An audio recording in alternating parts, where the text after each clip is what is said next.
Sandra Prinsloo neem gehoor op 'n reis van een familie se lewe, hulle herinneringe en vergifnis. Die bekroonde akteur speel Elsa, 'n oud letterkunde professor wat vir haar aangenome seun 'n verjaarsdagkoek bak.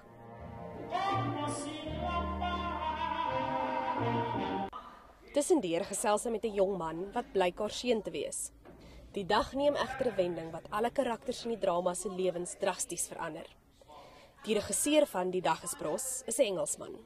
Sometimes having an outsider from another culture, another language, looking in at your own culture can be offered a fresh perspective, and I think we don't do that enough in South African theatre. Die dag is bros maak ruim gebruik van poësie. Ek doen vanaand vir julle die gedig Klein Ballade deur Sheila Cousins. Twee jong akteurs, Ben Albertyn en Dean Smith, hou albei goed Kersfees by Prinsloo. Die produksie het alle elemente van 'n goeie drama: humor, pathos en natuurlik tragedie.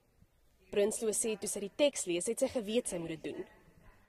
Ek het baie gehou van die titel Die dag is bros om mee te begin, maar toe lees ek die stuk en toe is ek mal oor die stuk. Ek dink dit is 'n baie goeie stuk. Ek dink dit is 'n stuk vol poësie en ek dink dit is 'n stuk wat baie nou is, wat so reg is vir Suid-Afrika om te sien. Jy weet, dit spreek so baie kwessies aan oor menseverhoudings en insidente wat in hierdie land gebeur.